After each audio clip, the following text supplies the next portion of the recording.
வணக்கம். ஆன்மீகத்தை பல விதங்களில் விளக்கலாம். அதில் ஒன்று தூய பிரக்ஞையாக இருப்பது. இந்த வார்த்தை பிரயோகத்தை கவனிக்கணும். இங்க தூய நம்ம வேணா தூய்மையானதுன்னு சொல்கிறோம். பிரக்ஞை அப்புறம் இருப்பது. ஏன்னா நம்மால் பிரக்ஞையாக இருக்க தான் முடியும். பிரக்ஞையை உணர முடியாது. தூக்கத்தில் நம்மளுக்கு நம்ம யாருன்னு தெரியுமா? நம்மை பற்றின உணர்வு இருக்காது இல்லையா? ஆனால் நாம் இருக்கோம். ஆனால் அப்போது பிரக்ஞையாக இல்லை. அதாவது நமக்குள்ளே அந்த பிரக்ஞை இருக்குது. அந்த பிரக்ஞையை நாம் உணர்வது முடியாது. அப்போவும் நாம் இருக்கோம். அதுதான் உண்மையான நாம். அப்போ தூக்கத்தில் இருக்கும்போதே நம்ம விழித்திருந்தால் அதுதான் பிரக்ஞை. இங்கே தூய பிரக்ஞை அப்படிங்கும்போது நம்ம பிரக்ஞையாக இருக்கும்போது ஏதாவது எண்ணங்கள் வந்துக்கிட்டே தான் இருக்கும். இப்போ நீங்கள் கண்ணை மூடி அமைதியாக இருந்தீங்கன்னா இருக்க முடியும் இல்லையா? ஒரு சில நொடிகளாவது அமைதியாக இருக்க முடியும். அதுதான் பிரக்ஞை. ஆனால் உடனே ஏதாவது ஒரு எண்ணம் வரும், சிந்தனை வரும், ஏதாவது நினைவு வரும், ஏதாவது கேள்வி ஏதாவது ஒன்று வரும். உடம்புல எங்கேயாவது அரிக்கும், ஏதாவது சத்தம் கேட்கும். உடனே நம்முடைய கவனம் திரும்பும். அப்போ என்ன ஆகுதுன்னா பிரக்ஞை அது அசுத்தமாகுது. பிரக்ஞை திரிபடையுது அப்படின்னு சொல்லலாம். இப்போ தூய பிரக்ஞை அப்படின்னா இது போல் டிஸ்ட்ராக்ஷன்ஸே இல்லாமல் இருக்கிறது. அப்படி இருக்க முடியுமா? யோசிச்சு பாருங்கள். நம்ம கண்ணை மூடி அமைதியாக உட்காந்துட்ருக்கலாம், பிரக்ஞையை உணரலாம். அதுக்காக நம்ம சுற்றி எதுவுமே சத்தம் போடக்கூடாதுன்னு சொல்ல முடியுமா? வீடாக இருந்ததுன்னா கதவை சாத்திக்கிட்டு உட்காந்துக்கலாம். குழந்த கத்தக்கூடாது, அழக்கூடாதுன்னு சொல்ல முடியுமா? குக்கர் விசில் என்ன செய்கிறது? சரி, அதெல்லாம் விடுங்க. வெளியில் ஒரு பறவை கத்துச்சு, அதை தடுக்க முடியுமா நம்மால்? காற்று சில்லுன்னு அடிக்குது. இப்போது அதெல்லாமே ஒரு பிரக்ஞையின் ஒரு பகுதி தான். அதெல்லாம் எப்படின்னா கடலில் உருவாகும் அலைகளை போன்றவை. பிரக்ஞைங்கிறது கடல். இப்போ நாம் அப்படியே கடலை போல் அப்படியே இருப்போம். அந்த கடலில் எழும் அலை போல் அப்படியே இதெல்லாம் வந்துட்டு போகும். குழந்தை கத்தும். ஆனால் நாம் அதில் நம்ம இழந்து விடக்கூடாது. ஐயோ சனியன்னு எதுவும் சொல்லக்கூடாது. எவ்வளோ நேரம் கத்துமோ, எதுக்கு கத்துதோ, பாவம் அப்படின்னு சொல்லி இழக்கக்கூடாது நம்மளை. கொஞ்சம் கவனித்து பார்த்தீங்க அப்படின்னா நம்மளால் இதை எளிதில் செய்ய முடியும். முன்பே சொன்னது போல் இப்போ நீங்கள் நிறுத்திட்டு கண்ணை மூடி உட்காந்திங்கன்னா ஒரு 5 நொடியாவது இருக்க முடியும். அப்படி யாராலும் இருக்க முடியாதுன்னு கிடையாது. என்னன்னா அதுக்கப்புறம் என்ன நடக்குது? அதுதான் பிரச்சனை. ஏன்னா ஒரு சின்ன தடங்கல், சின்ன உரசல் நம்மளை அப்படியே கொண்டு போய் விட்டுரும். தியானம் பண்ணுறவங்க இதை உணர்ந்திருக்கக்கூடும். நம்ம அப்படியே அமைதியாக தியானம் பண்ணிகிட்டே இருப்போம். காஃபி சாப்பிடலாமான்னு வரும். இல்லை தியானம் பண்ணணும். அப்படியே அமைதியாக இருப்போம். உடனே வேறு ஏதாவது நாளைக்கு என்ன மழை பெய்யுமா, வெயில் அடிக்குமா, செல்ஃபோன் எடுத்து பார்க்கலாமா, இப்போ எவ்வளோ நேரம் தியானம் செஞ்சுக்கிட்டு இருக்கோம், 10 நிமிஷம் இருக்குமா, இன்னும் 1/2 மணி நேரம் இருக்கும் போல் இருக்குது. இப்படியெல்லாம் எண்ணங்கள் வந்துக்கிட்டே இருக்கும். நம்ம ஓரளவு தியானத்தில் அந்த பயிற்சி ஆழம் கூட கூட அப்படியே கொஞ்சம் கொஞ்சமாக நம்மளை இழப்பதை குறைஞ்சிக்கிட்டே வரும். முதல்ல ஒரு 2-3 எண்ணங்கள் சமாளிக்க முடியும். அப்புறம் எங்கேயாவது மாட்டிக்குவோம். இது அப்படியே மாறிக்கிட்டே வரும். பெரும்பாலும் நாம் எங்கே தவறுவோம் அப்படின்னா ஏதாவது பயம் சம்பந்தமான எண்ணங்கள் உருவாகும் போதோ, இல்லை காமம் இது போன்ற ஏதாவது சிக்கலான எண்ணங்கள் உருவாகும் போது நம்மளால் தவிர்க்க முடியாது. எங்கேயாவது நம்ம மாட்டிக்குவோம், நம்மை நாம் இழந்து விடுவோம். இப்போ இதை கவனித்து பார்த்தா நம்ம எல்லாருமே இதை உணர்ந்திருப்போம். நம்ம முழிச்சிருக்கிற நேரம் கூட இப்படியெல்லாம் உணர்ந்திருப்போம் இல்லையா? இப்போ பஸ்ஸுக்கு வெயிட் பண்ணிகிட்டு இருக்கோன்னா இப்படியே பார்த்துக்கிட்டே இருக்கோம்.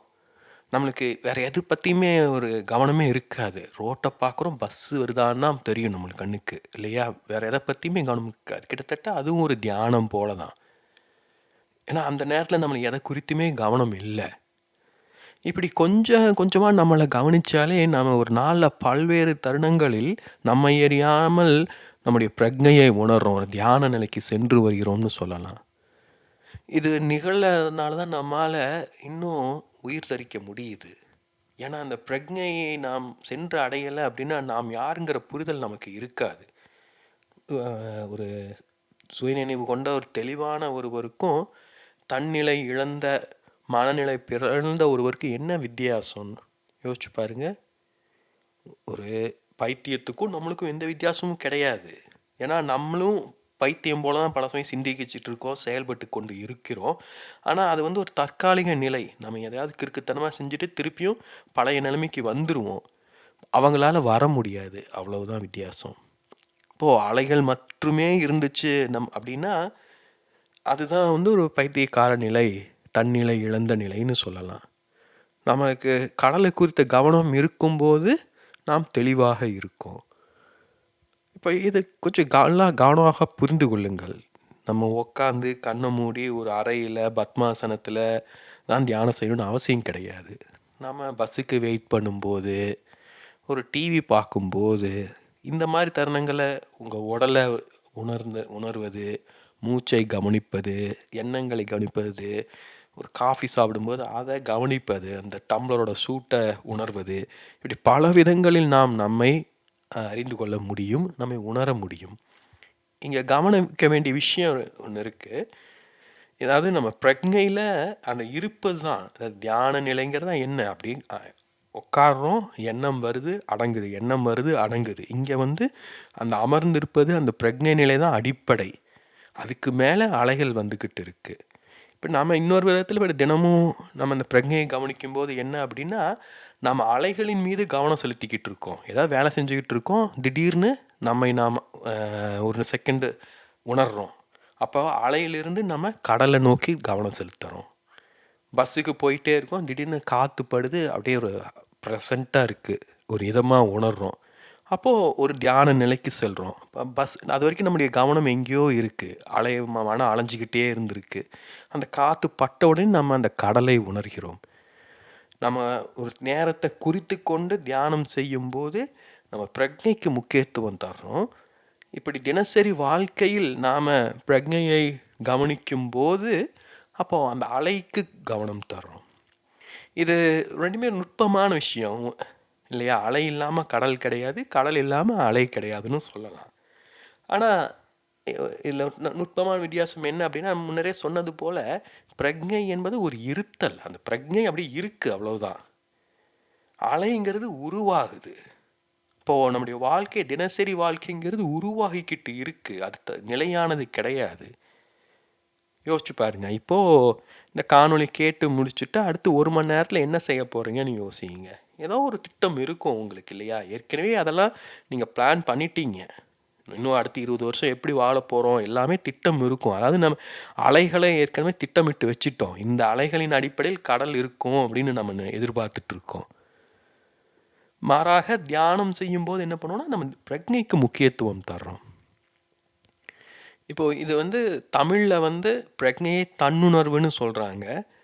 உண்மையில் அது அழகான வார்த்தை. தன்னை உணர்தல், தானாக உணர்ந்து இருத்தல், அருமையான வார்த்தை. ஒரு வார்த்தையிலேயே எவ்வளோ நுட்பமாக விளக்க முடியுது பாருங்கள். பிரக்ஞைங்கிறத காரணம் தன்னுணர்வுங்கிறது எளிதில் புரிந்து கொள்ளக்கூடியது, ஆழமான ஒரு சொல். ஆனால் அது சரியான சொல் கிடையாது. பிரக்ஞைக்கான சரியான மொழிபெயர்ப்பு கிடையாதுன்னு நான் சொல்லுவேன். ஏன்னா பிரக்ஞைங்கிறது ஒரு இருத்தல் நிலை, அதில் நம்ம எதையுமே உணர முடியாது. மாறாக தன் உணர்வுங்கும்போது நம்ம எதையோ உணர்கிறோம், அதை உணர்றது மூலமாக நம்மை அறிகிறோம்.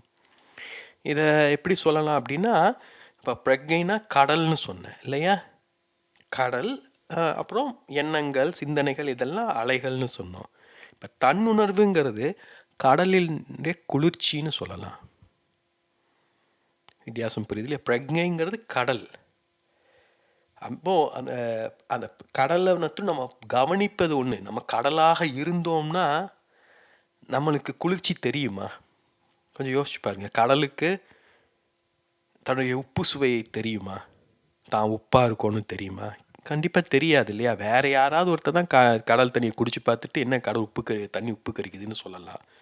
வேற ஒரு தான் கடல் தண்ணியை தொட்டுட்டு ஐயோ என்ன இவ்வளோ சில்லுன்னு இருக்குது அப்படின்னு சொல்லலாம். அப்போது அதை உணர்வதற்கு, பிரக்ஞையை உணரணும்னா இன்னொன்று வேண்டும். அப்போ அதுதான் தன்னுணர்வு. ஸோ பிரக்ஞைங்கிறது இருத்தல். இப்போ தூங்கும்போது இருக்கும் நிலை பிரக்ஞை, தூங்கும்போது வரும் கனவு தன்னுணர்வுன்னு சொல்லலாம். இப்போது ஆனால் இதில் நம்ம இன்னொரு கவனிக்க வேண்டிய விஷயம் என்னென்னா, அந்த பிரக்ஞையை அவ்வளோ எளிதில் கையாள முடியாது. ஏற்கனவே நான் சொன்ன மாதிரி அப்படியே உட்காரலாம், ஒரு 3-4 செகண்ட் அமைதியாக இருக்கலாம், உடனே ஒரு எண்ணம் வரும், திருப்பியும் அடங்கும், திருப்பியும் ஏறும், அடங்கும். நம்ம அப்படியே கவனிச்சுக்கிட்டே இருக்க முடியும். அதுதான் தியானம். நீங்கள் அப்படியே கவனிச்சுக்கிட்டு இருக்கலாம். 50 வருஷம் 60 வருஷம் கூட கவனிச்சுக்கிட்டே இருக்கலாம். ஒரு மாற்றமும் ஏற்படும். அதாவது மனம் அமைதியாகிட்டே போயிட்டுருக்கும். 80 வயசில் நம்மளுக்கு சிந்தனைகளே எழாதா? சாக போகிற நிமிடத்தில் சிந்தனைகளே எழாதா? எழும் இல்லையா? அப்பவும் நம்ம என்ன பண்ணலாம்னா அப்படியே தியானம் செஞ்சுக்கிட்டே இருக்கலாம். ஆனால் அதனால் என்னன்னா அந்த நம்ம பிரக்ஞையை கையாள முடியாது. அதாவது நீங்கள் தியானம் செய்கிறவங்கள பாருங்கள், அப்படியே இருப்பாங்க 3 நாள் 4 நாள்லாம் கூட தியானம் செய்கிறவங்க இருக்காங்க. அப்படியே இருந்துக்கிட்டே இருக்கலாம். அதனால் ப்ரொடக்டிவிட்டியாக ஒன்றுமே கிடையாது. அதனால் நமக்கோ சமூகத்துக்கோ எந்த பயனும் கிடையாது. நம்ம ஒரு அமைதியாக இருப்போம். நீங்கள் இப்போ தியானம் செய்கிறவங்களை கவனித்து பார்த்தீங்கன்னா, பலரும் வந்து பார்த்தீங்கன்னா ஒரு மந்தத்தன்மையை அடைஞ்சிருவாங்க. ஏன்னா அப்படியே நீங்கள் கவனிச்சுக்கிட்டே இருக்கீங்க, ஏறுது இறங்குது ஏறுது இறங்குது. அப்புறம் என்ன ஆயிரும் அப்படின்னா, அப்படியே ஒரு தேமேன்னு இருந்துக்கிட்டே இருப்போம். ஏதாவது ஏறுனா மட்டும்தான் நம்மளுக்கு ஏறும்போது அந்த பிரக்ஞையே நினைவுக்கு வரும். இப்போ கடல் அப்படியே பார்த்துக்கிட்டே இருந்தோம்னு வச்சுக்கோங்க, கடல் அசையாமலே இருக்குது, நம்மளுக்கு ஏதாவது கவனிப்போமா? இப்போ வானத்தை பார்க்குறோம், வானம் சுத்தமாக இருந்துச்சு அப்படின்னா ஏதாவது நம்ம தெரியுமா? அது வானம் இருக்கிறதே நம்மளுக்கு தெரியாது. வானத்தில் ஏதாவது மேகம் இருந்தால் தான் அவர் பின்னணியில் நம்மளுக்கு வானம் தெரியும். நட்சத்திரங்களோ நிலாவோ இருந்தால் தான் வானம் இருக்கிறதே நம்மளுக்கு தெரியும். அதே போல் சில சமயம் நம்ம இந்த பிரக்ஞையை கவனிக்கிறதுங்கிறது எந்தவித பலனையும் தராது. இது நுட்பமாக புரிஞ்சிக்கணும். அதனால் மனம் அமைதி அடையும், நம்ம அமைதியான உணர்வை அடைவோம். அதுதான் தியானம். அதுதான் பலரும் செய்யறாங்க. ஆனால் பல தியானிகளும் வந்து பார்த்திங்கன்னா ஒரு லௌகீக கோணத்தில், உலகியல் கோணத்தில் வாழ்க்கையை அவங்களால இயல்பாக வாழ முடியாது. ஏன்னா அவங்க பிரக்ஞையை கவனிச்சுட்டு இருப்பாங்க. பிரக்ஞையை கவனிக்கிறவங்க வேலை செய்ய முடியுமா? கார் ஓட்ட முடியுமா? பெரும்பாலான மெய்ஞானிகள், ஞானம் அடைஞ்சவங்கலாம் பார்த்திங்கன்னா லௌகீக வேலையெல்லாம் எதுவுமே செய்ய மாட்டாங்க. கார் ஓட்ட மாட்டாங்க, பெருசு எதையும் செய்யவே மாட்டாங்க. என்ன காரணம் அப்படின்னா அவங்க அந்த பிரக்ஞையில் கவனம் செலுத்துகிறாங்க. அப்போது எந்த செயலை செஞ்சாலும் அந்த செயலை செய்வதற்கு ஒரு கட்டமைப்பு வேணும் இல்லையா? ஒரு அகங்காரம் வேணும் இல்லையா? அது எப்படி உருவாகும் பிரக்ஞையில்? இப்போ அந்த இடத்துல தான் இந்த தன்னுணர்வுங்கிற புரிதல் நமக்கு உதவும். இப்போ வேறொரு விதத்தில் சொல்லணும் அப்படின்னா, நீங்கள் வயிற்றில் இல்லை உடம்புல இங்கே ஒரு வலி இருக்குது, திடீர்னு சரி வயிற்று பக்கம் வச்சுக்கலாம், வயிற்றில் ஒரு வலி இருக்குது. இப்போது உடலில் எதுவுமே இல்லை, அப்போது அப்படியே அமைதியாக இருக்கும். திடீர்னு ஒரு வலிக்குது. இப்போ என்ன ஆகுதுன்னா, எதுவுமே உணராமல் இருந்தபோது அது பிரக்ஞை. இப்போது வயிறு வலி வரும்போது நம்ம பிரக்ஞையை தெளிவாக உணரலாம். ஏன்னா ஒரு சத்தம் ஏற்படும் போது இவ்வளோ நேரம் அமைதியாக இருந்தது நம்மளுக்கு நன்றாக புரியும் இல்லையா? அதே போல் வயிற்று வலி வந்தோடனே ஐயோ இவ்வளோ நேரம் ஒன்றுமே இல்லையேன்னு நம்மளுக்கு புரிய வரும். அப்போது அதுதான் பிரக்ஞைன்னு சொல்லலாம். ஒரு புரியுது இல்லையா? அப்போது இப்போ இந்த இடத்துல அந்த பிரக்ஞைனால என்னென்னா அந்த வலி என்னன்னு புரியும். ஆனால் அது எதனால் வலிக்குதுன்னு புரிந்து கொள்ள முடியாது. அது வயிற்று வலியானா, கேஸ் தொந்தரவா, அல்சர் பிரச்சனையா, வேற ஏதாவது பிரச்சனையா, அதை தெரிஞ்சுக்கணுன்னா தன்னுணர்வு வேண்டும். அப்போது அந்த தன்னுணர்வு வரும்போது அது வந்து அந்த வலியை வந்து ஒரு கட்டமைப்புக்கு கொண்டு வர பார்க்கும். அந்த வலிங்கிறது எப்படி சுருக்கு சுருக்குன்னு வலிக்குதா, இல்லை ரொம்ப நேரம் அப்படியே வலிக்குதா, இப்படி எல்லாம் கவனிக்கும். அப்போ அதுக்கு ஒரு புரிதல் உருவாகும். இப்போ பிரக்ஞை தன்னுணர்வுக்கும் ஒரு முக்கியமான வித்தியாசம் இதுதான். நான் சொல்வது என்ன அப்படின்னா, நான் முன்வைக்கும் ஆன்மீகம் வந்து உடலை மையமாக கொண்டது. நம்முடைய அத்வைதம் போன்ற மரபுகள் வந்து பார்த்திங்கன்னா பிரக்ஞையை முன்வைக்கின்றன. பௌத்தமும் வெறுமை என்று சொல்லுது. வெறுமைக்கும் பிரக்ஞைக்கும் பெரிய வித்தியாசமே இல்லை. கடல் அலையே இல்லைன்னா கடல் வெறுமையாக இருக்குன்னு சொல்லலாம் இல்லையா? ஏன்னா வானம் வெறுமையாக இருக்குதுன்னு சொல்கிறோம், ஒன்றுமே இல்லைன்னா. அதை போல் கடல் அலையே இல்லைன்னா அது வெறுமையாக இருக்குதுன்னு சொல்கிறோம். இப்போ வானத்தில் ஒரு மேகம் இருந்ததுன்னா நம்மளுக்கு வானம் நன்றாக தெரியும். கடலில் அலை எழும்போது கடலை தெரிந்து கொள்ள முடியும். ஸோ பிரக்ஞைங்கிறது அப்படிப்பட்டது. இப்போ அதனால் நம்மளுக்கு பெரிய லௌகீக கோணத்தில் பயன் இருக்காது. ஏன்னா லௌகீக கோணத்தில் நம்மளுக்கு ஒரு அகங்காரம் வேணும், அறிவு வேணும், நம்மளுக்கு இது அதுன்னு பிரித்து பார்க்கும் திறன் வேணும். ஒரு அலைக்கும் இன்னொரு அலைக்குமான வித்தியாசம் தெரியணும். சுனாமிக்கும் சாதாரண அலைக்குமான வித்தியாசம் தெரியணும். அப்போது அதுக்கெல்லாம் செய்யணுன்னா தன்னுணர்வு வேண்டும். தன்னுணர்வு வேண்டும்னா ஒரு அகங்காரம் இருக்கணும், அறிவு இருக்கணும். ஏன்னா அறிவு இருந்தால் தான் நம்ம வித்தியாசத்தை உணர முடியும். அகங்காரம் இருக்கணும். அகங்காரம் இருந்தால் தான் கவனிக்க முடியும். இப்போ இதெல்லாம் வேணும்னா காலம் வேண்டும். இப்போ நீங்கள் அலையை அப்படியே கவனிச்சுக்கிட்டே இருக்கீங்க, கடலை கவனிச்சுக்கிட்டே இருக்கீங்க, அலை ஏறுது இறங்குது ஏறுது இறங்குது அப்படியே போயிட்டே இருக்குது. இப்படியே எவ்வளோ நேரம் வேணாலும் கவனிச்சுக்கிட்டே இருக்கலாம். இப்போது சில நம்முடைய மனித மனம் வந்து பார்த்திங்கன்னா அது ஒரு பேட்டர்னை கவனிச்சுக்கிட்டே இருக்கும். என்ன நடந்தாலும் அதுக்குள்ளே ஏதாவது தொடர்ச்சி இருக்கான்னு நுட்பமாக அவதானித்து கொண்டே இருக்கும். கொஞ்சம் நுண்ணுணர்வு கொண்டவர்கள் பார்த்தீங்க அப்படின்னா அவங்களுடைய மனம் வந்து எதையாவது குறித்து சிந்திக்க முயன்று கொண்டே இருக்கும். ஈவன் தோ நம்ம அப்படியே அமைதியாக கவனிச்சுக்கிட்டே இருக்கோம்னா, அதாவது கடலை கவனிச்சுக்கிட்டே இருந்தோம்னாலும் அது அப்படியே கொஞ்சம் கொஞ்சமாக ஒரு பேட்டர்னை கண்டுபிடிக்கும். ஓ, போன அலையை விட இந்த அலை ரொம்ப சத்தமாக இருந்தது இல்லையா, போன அலைக்கும் இந்த அலைக்கும் நிறைய நேரம் வித்தியாசம், இதுக்கு முன்னாடி இதே மாதிரி சத்தம் கேட்டுச்சே. ஸோ இப்படின்னு எதையாவது கொண்டு வரும். கிட்டத்தட்ட பார்த்தீங்கன்னா இதுதான் தன்னுணர்வுன்னு சொல்லலாம். அதாவது இது என்ன பண்ணுது, ஒப்பிட்டு பார்க்குது அந்த நிகழ்வுகளையே. பிரக்ஞையும் இருக்குது, அலையும் நிகழ்ந்து கொண்டே தான் இருக்குது. இப்போது அவற்றுக்கிடையே ஒரு தொடர்ச்சியை உருவாக்க முயலுது. அப்போ தான் என்னன்னா அகங்காரம் உருவாகுது, அறிவு உருவாகுது. இப்போ நம்முடைய கவனத்தை அதை நோக்கி திருப்பினோம் அப்படின்னா நாம் தியானத்தை இருந்து விலகிடுவோம். ஆமாம், ஒவ்வொரு அலைக்கும் இடையில சரியாக 3 செகண்ட் கேப் வருது, ஒவ்வொரு 19வது அலையும் ரொம்ப பெருசாக இருக்குது, இப்படியெல்லாம் அது கண்டுபிடிக்கும். அப்புறம் நம்ம அதை பற்றி புத்தகம் எழுதிடலாம். நம்ம மெரினா பீச்சில் ஒவ்வொரு ஞாயிறன்றும் 9 மணிக்கு போய் உட்காந்து 10 மணி வரைக்கும் நீங்கள் கவனிச்சிங்கன்னா இதெல்லாம் நடக்கும். இப்போ பலரும் நம்ம பார்த்தீங்கன்னா ஆன்மீகம்னு சொல்கிறது இதை பற்றி எல்லாம் தான். இப்படி என்ன நடக்கும், எப்படி நடக்கும், ஏன் நடக்கும் பேசிக்கிட்டே தான் இருக்கும்.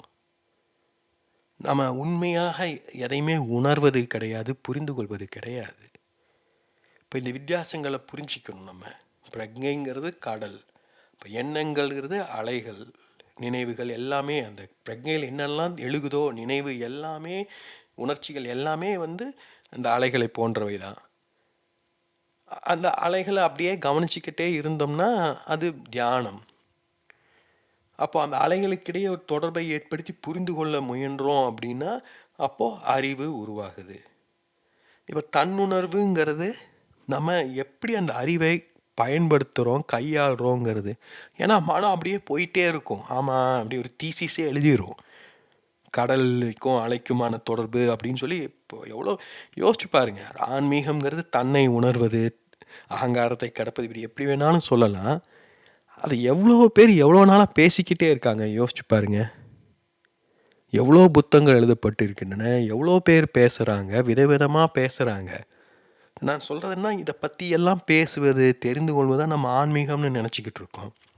அதாவது ஒரு மருத்துவர் இருக்காருன்னா அந்த மருத்துவருடைய அடிப்படை நோக்கம் என்னவாக இருக்கணும், நோயை நீக்குவது இல்லையா. மருந்து கொடுத்து ஏதோ ஒரு விதத்தில் நோயை போக்கி ஒருவர் நல்ல வாழ்க்கை வாழ்வதற்கு உதவணும். அதை விட்டுட்டு ஒரு மருத்துவர் நோய்களை பற்றி, மருந்துகளை பற்றி, நல்ல வாழ்க்கை வாழ்வதை பற்றி பிரசங்கம் பண்ணிக்கிட்டு புத்தகம் எழுதிக்கிட்டு இருந்தால் அவர் மருத்துவர்னு ஒத்துக்கொள்வோமா? அப்போ தான் நம்ம ஆன்மீகவாதி, ஆன்மீக சாதகன்னா யாருன்னு யோசிக்கணும். ஒரு ஆன்மீகத்தில் ஈடுபாடு கொண்டவன்கிற புத்தகங்களை வாசித்து கொண்டு குரு, ஆசிரியர் இப்படி ஒவ்வொருவராக தேடிக்கொண்டு வெவ்வேறு விதமான பயிற்சிகளை முயன்று கொண்டு இருப்பவர் கிடையாது. அதன் மூலமாக அறிந்து கொள்ள முயல்பவர். ஒரு வீட்டில் வந்து எல்லா விதமான உணவுப் பொருட்களும் இருந்ததுனால அந்த வீடு வந்து ஹோட்டல் ஆகிடாது. அந்த உணவு பொருட்களை சமைக்கணும். அது வீட்டில் இருக்கிறவங்களுக்கு மட்டும் சமைச்சா அது வீடு, மற்றவங்களுக்கும் சேர்த்து சமைச்சா அது ஹோட்டல். இப்போ இதெல்லாம் நாம் தான் கவனிக்கணும். முன்னாடியே சொன்னது போல் இதெல்லாமே நம்மளுக்கு இயல்பாகவே உணர முடியும் நம்மால். நம்ம இந்த தியான நிலைகளிலிருந்து நம்ம இயல்பு வாழ்க்கையில் எப்போவாவது உணர்ந்துக்கிட்டே தான் இருப்போம். குளிக்கும்போது தண்ணி சில்லுன்னு இருக்குது அப்படிங்கிறோம், அப்போ உடம்பு சிலுக்குது, அதெல்லாமே ஒரு தியான நிலை தான். அப்போ உங்கள் மனம் அங்கே செயல்படலை இல்லையா? யோசிச்சு பாருங்கள். திடீர்னு தண்ணி சில்லுன்னு பட்டுச்சுன்னா எப்படி அந்த இடத்துல சிந்தனையே இருக்காது. இப்போ சூடு ஏதாவது கையில் தொட்டால் அப்படி கையை உதறோம் உடனே, இப்போ அங்கே சிந்தனை இருந்ததா? அதுக்கு எல்லாமே கவனித்து பார்த்தீங்கன்னா ரொம்ப அழகான தருணங்கள் இவை எல்லாமே. ரொம்ப இந்த சின்ன சின்ன விஷயங்களை நம்ம கவனிக்க தொடங்கினோம்னா நம்முடைய வாழ்க்கை நிறைய மாற்றங்கள் உருவாக தொடங்கும். அப்போ என்ன பண்ணுறோம் அப்படின்னா, நம்முடைய மனம் ஏங்கிக் கொண்டே இருக்கு.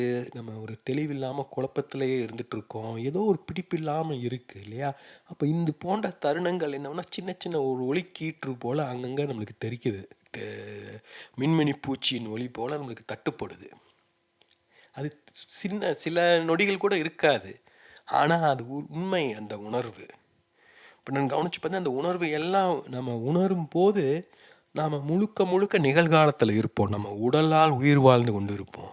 நீங்க சூடான பொருள தொட்டோடி கைய எடுக்கும்போது சிந்திச்சுக்கிட்டு இருக்க மாட்டோம் நம்ம. இல்லையா? அது குளிர்ந்த தண்ணி அதுவும் காடா போன்ற நாடுகள்ல சிலிர்ன்னு குளிர் நேரத்துல கு சில்லுன்னு தண்ணி பட்டுச்சுன்னா, நம்ம சிலிர்த்துருவோம் ஒரு செகண்ட் அது. அப்போ அது வந்து ஒரு உய் மூச்சே நின்னு போகும். திக்குன்னு இருக்கும்.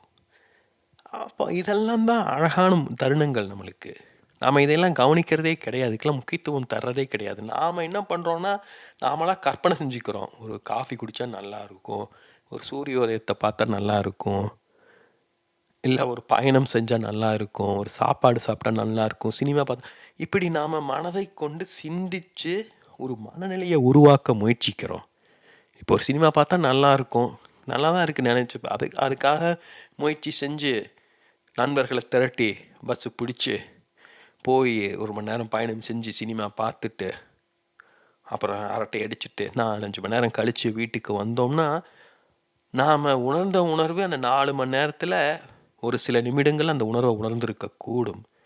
ஆனா அந்த 4 நிமிஷம் அந்த உணர்வ உணர்வதற்காக கிட்டத்தட்ட 4, 5 மணி நேரம் நம்ம வீணடிச்சிருக்கோம் இல்லையா?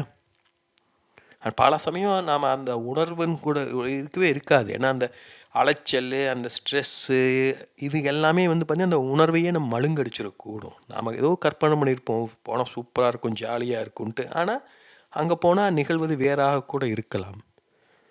நான் கவனிக்க சொல்றது என்ன அப்படின்னா, நாம வாழ்க்கையில நமக்கு தியான அனுபவங்கள் வந்து தானா நிகழ்ந்து கொண்டே தான் இருக்கு. நாம தான் அதற்கு கவனிக்கிறது கிடையாது. அதற்கு போதிய முக்கியத்துவம் தருவது கிடையாது. இப்போ இத நாம புரிஞ்சுக்கிட்டாலே, சின்ன சின்ன மாற்றங்கள நம்ம வாழ்க்கையில ஏற்படுத்த முடியும். சின்ன சின்ன விஷயங்கள்ல நம்முடைய கவனத்த செலுத்த முடியும்.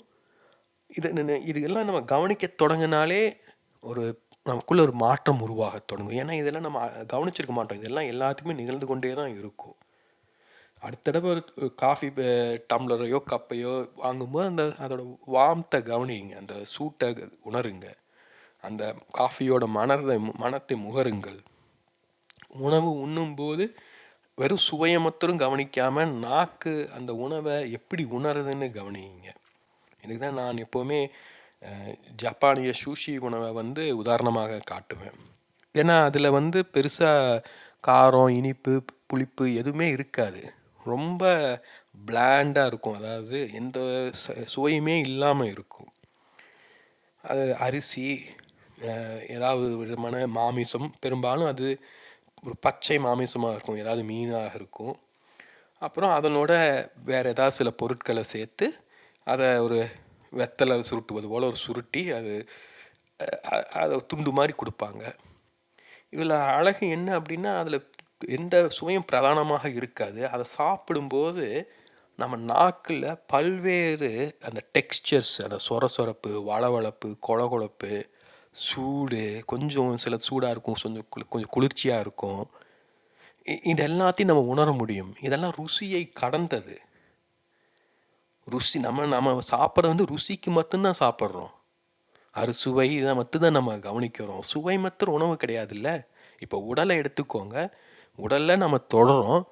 தொட்டோம்னா நம்ம வெம்மைய உணரலாம், மென்மையை உணரலாம், சொரசொரப்ப அ உணரலாம், பளபளப்பா இருக்கா இல்லையான்னு நம்ம உணர முடியும். இல்லையா? அப்போ அந்த உடலுக்கு எவ்வளோ விதமான வெளிப்பாடுகள் இருக்கு.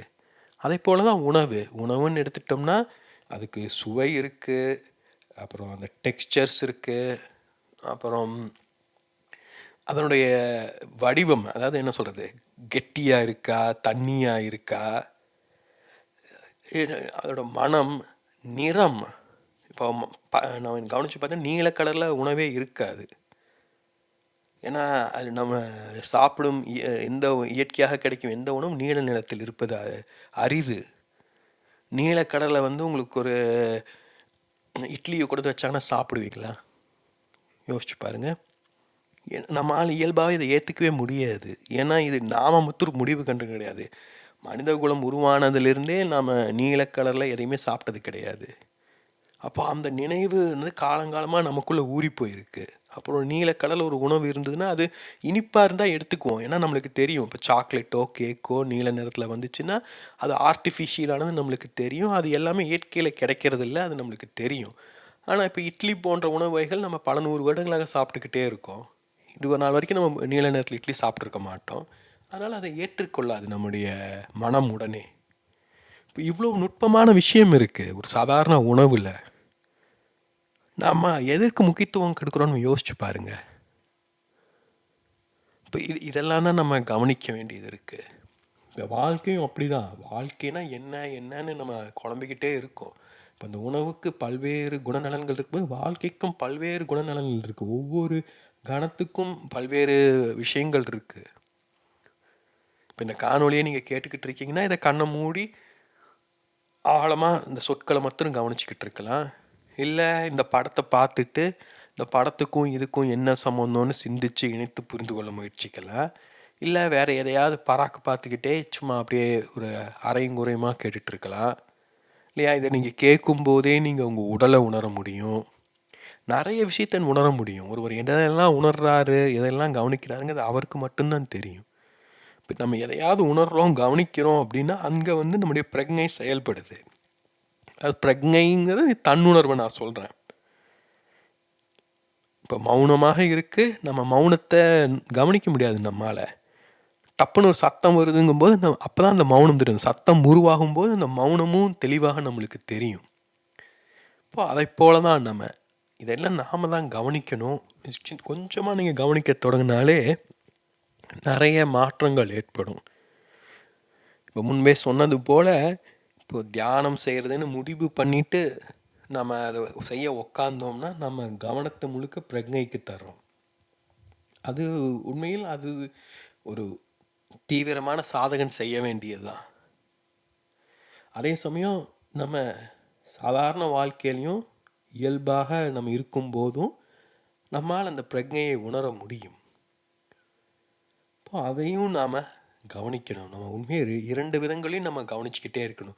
இப்போ இந்த 2ஐயும் நம்ம கற்றுக்கிட்டோம் அப்படின்னா நம்ம கண்ணை மூடிட்டு எப்போவுமே தியானம் செஞ்சுக்கணும்னு அவசியம் கிடையாது.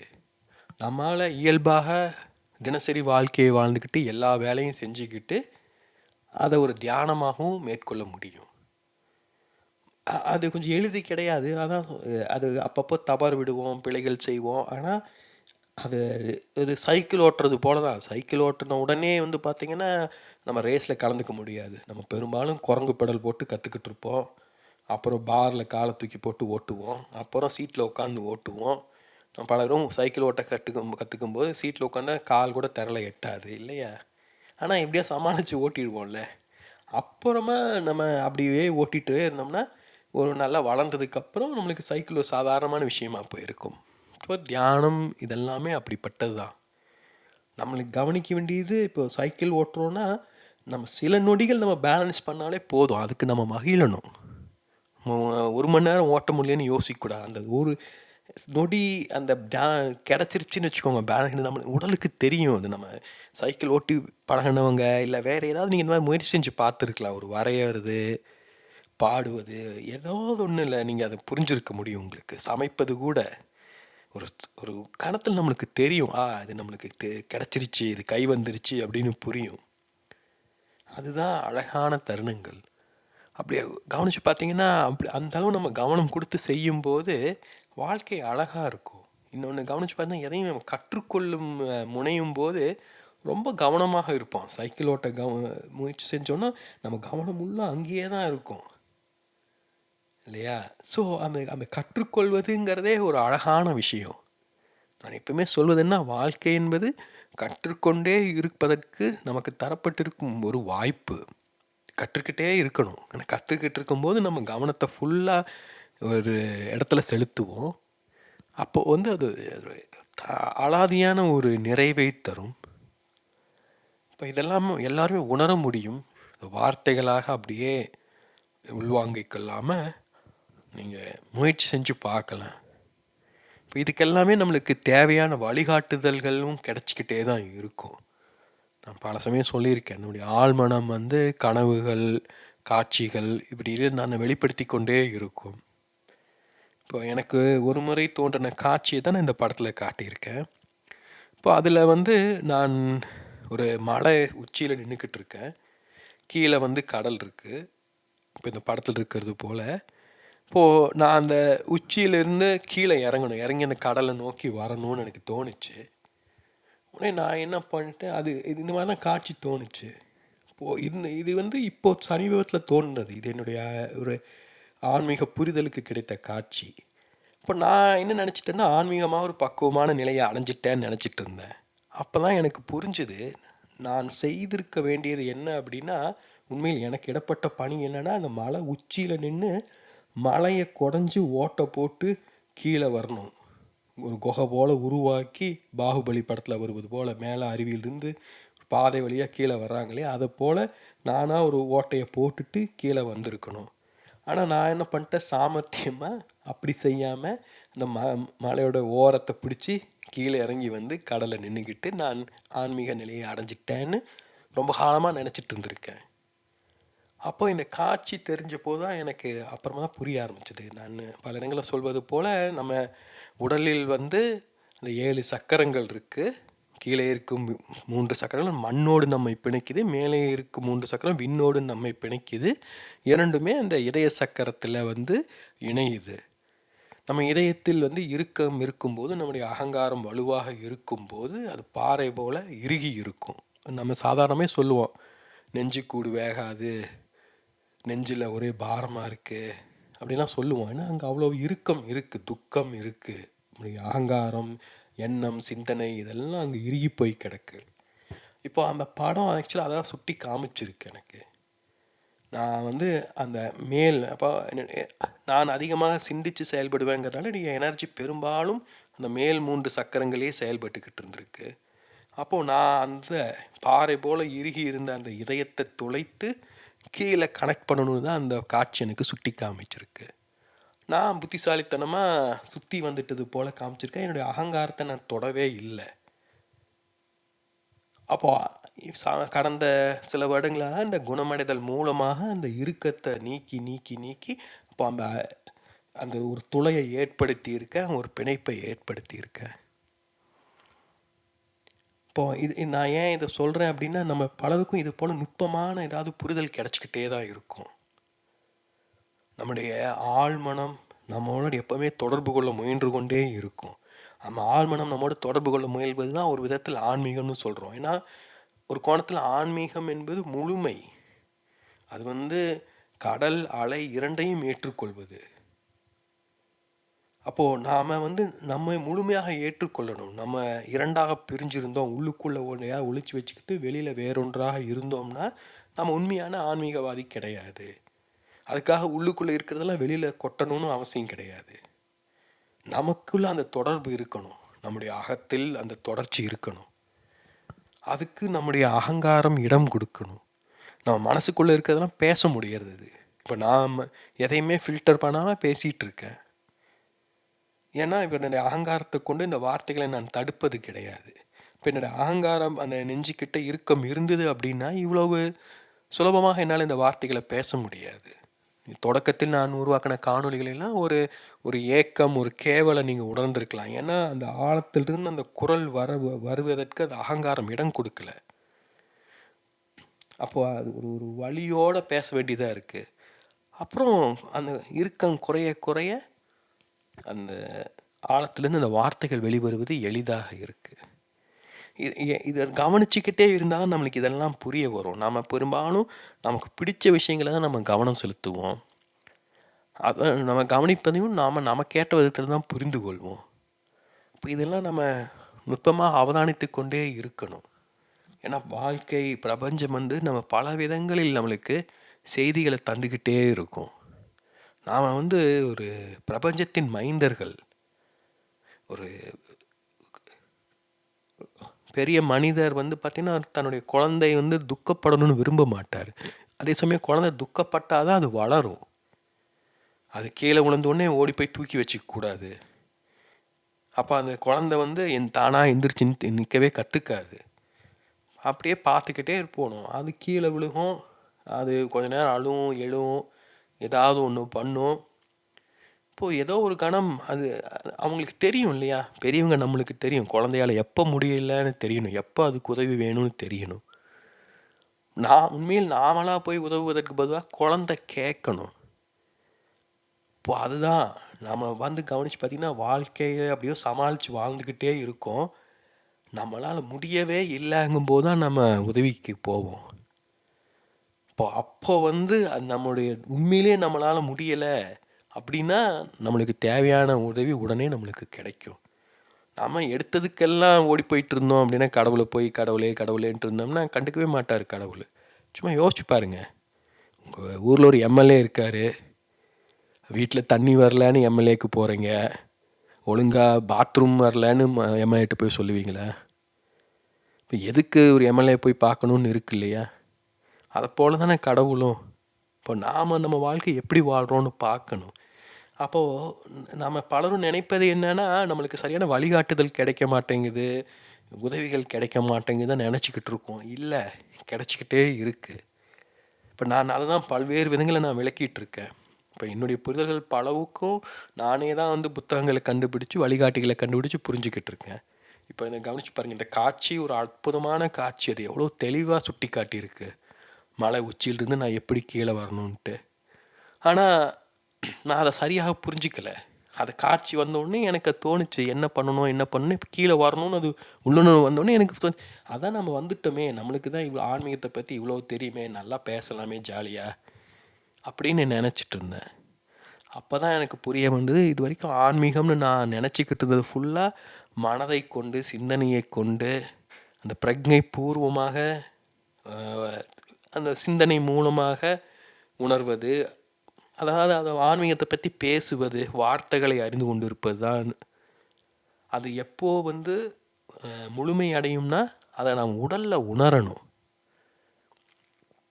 ஏன்னா உடல் தான் வாழ்வின் ஆதாரம்.